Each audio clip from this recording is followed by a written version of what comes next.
At 8 a.m. on a freezing Tuesday morning, my credit card was declined at the grocery store over a $40 purchase. The cashier looked at me awkwardly. I checked my phone wondering if it was a bank error, then called my father. Arthur Cooper answered. His voice was calm, cold, and full of confidence. "I canceled all your cards," he said.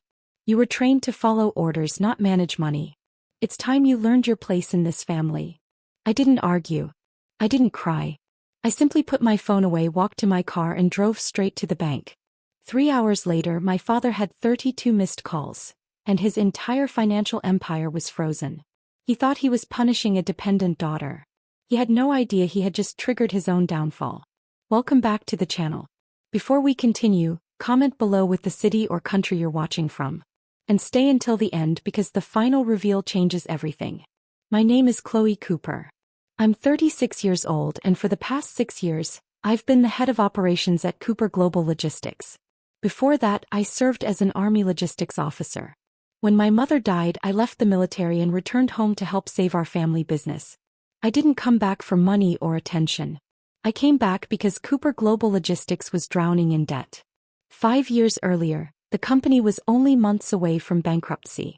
Poor investments, massive debts, and weak management had nearly destroyed everything my parents had built. I worked around the clock to turn things around. I rebuilt our supply chains, secured major military transportation contracts, renegotiated our debts, and restored the company's reputation. I also invested my entire inheritance from my mother into the company. My father, Arthur, sat in his corner office collecting awards and taking credit for the turnaround. I never challenged him. He was my father, and I believed family loyalty mattered.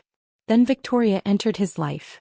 She married Arthur 2 years ago and brought her 28-year-old son Julian with her. Julian had dropped out of college and failed at several business ideas, but Victoria convinced Arthur that he was the future of the company. Slowly, she turned my father against me.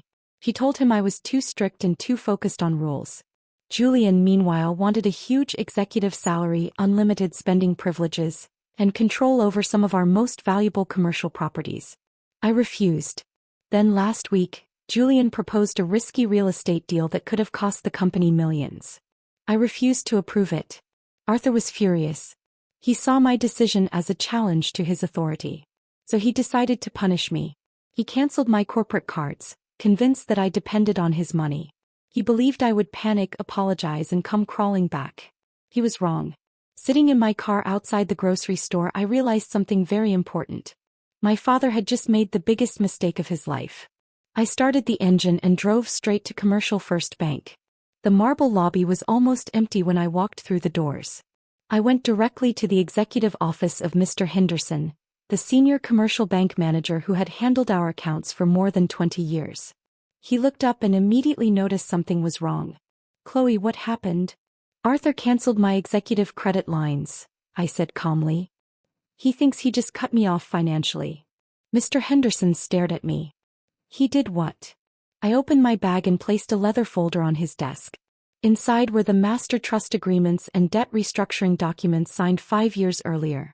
When Cooper Global was close to bankruptcy, I had used my inheritance to rescue the company. To secure that investment, Arthur had signed a series of agreements giving my master trust control over certain company assets and financial accounts. He had been so desperate to avoid bankruptcy that he barely examined the details. "Pull up the master account structure," I told Mr. Henderson. He opened the records. Then everything became clear. The cards Arthur had canceled weren't actually funded directly from his accounts. They were connected to sub-accounts controlled by my master trust.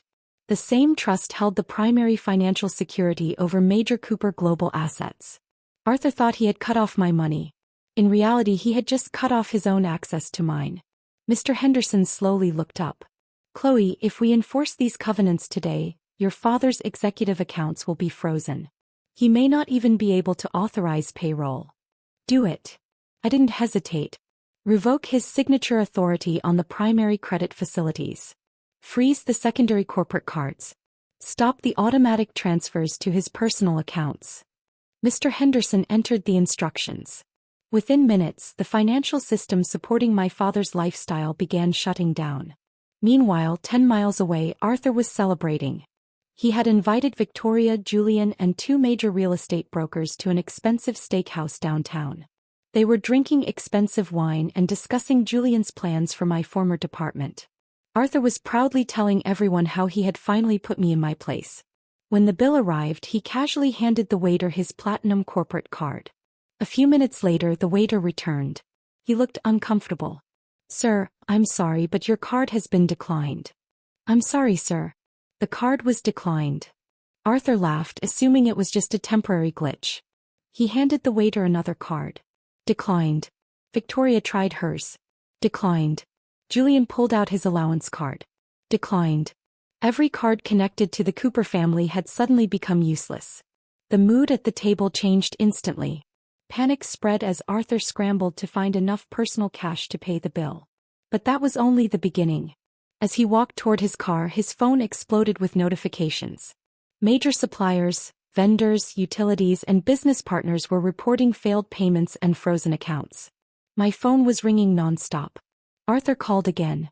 And again. And again. I sent every call straight to voicemail. By 2 p.m., Arthur had called an emergency board meeting. He believed I had somehow sabotaged his accounts and wanted to humiliate me in front of the entire board. When I entered the glass-walled boardroom, everyone was already waiting. Arthur sat at the head of the table with Victoria and Julian beside him. His face was red with anger. "You've gone too far this time, Chloe." He slammed his fist onto the table. "You illegally interfered with my corporate accounts. I called this meeting to remove you from your position, revoke your access, and fire you from Cooper Global Logistics." Victoria smiled smugly. Julian sat beside her, trying to look like the next man in charge. I didn't react. I calmly walked to the center of the room and placed my briefcase on the table. Then I nodded toward Mr. Henderson and my corporate attorney, who entered behind me. "You can't fire me, Arthur," I said. My voice was calm and steady. "Because you don't own this company." Arthur laughed. "I built this empire. My name is on the building." "Your name may be on the sign," I replied, "but my name is on the ownership documents." I opened my briefcase and handed thick financial folders to every board member. 5 years ago, this company was nearly bankrupt. You needed my capital to save it.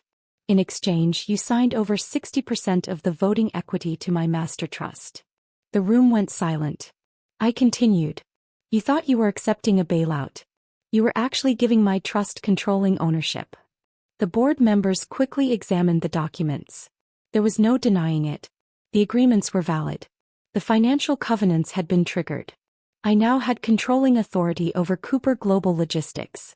Arthur's face went pale. His hands began to shake as he stared at the documents. Victoria looked terrified. Julian sat completely frozen. "This can't be legal," Arthur whispered. "You're my daughter. You can't do this to me. You didn't think about family when you tried to humiliate me over a $40 grocery bill," I replied. "You wanted to use money to control me. Now you're going to learn what happens when that power disappears." I turned toward Julian. "Julian, clear out your office. Your executive position is terminated and your salary ends today. You are not authorized to enter corporate property after 5 p.m. Julian jumped from his chair and rushed out of the room. Victoria started to protest. I raised my hand. "Your corporate credit access is cancelled. The company vehicle assigned to you must be returned tomorrow morning." Finally, I looked at Arthur. The confident businessman who had once believed he controlled everything was gone. All that remained was a man staring at the consequences of his own decisions. "You have two choices," I told him. "You can step down quietly and accept a modest retirement package, or I can authorize a full forensic audit of the company's finances, including the transfers made to Victoria's personal accounts." Arthur understood immediately. A public fight could destroy his reputation and expose serious financial misconduct. He chose retirement. Within 2 weeks, he signed the severance agreement, surrendered his executive access, and left the company he had once believed belonged entirely to him. Without the corporate money funding their lifestyle, Victoria eventually left him and took Julian with her. I became the official CEO of Cooper Global Logistics. But rebuilding the company wasn't the most important thing I gained. I regained my independence. That experience taught me something I would never forget. Real power isn't about shouting the loudest or controlling everyone around you. It's about knowing what you built, protecting it, and having the courage to enforce your boundaries, even when the person crossing them is your own family. Now I want to hear from you. What would you do if a parent or relative tried to control you through money? Have you ever had to stand up to someone who believed they owned your choices? Share your thoughts in the comments. And if you enjoyed this story, don't forget to like, subscribe, and check out the other stories on the channel. Thanks for watching.